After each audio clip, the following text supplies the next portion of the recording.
April 11, 2013.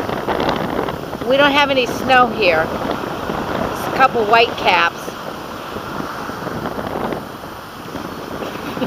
My trip.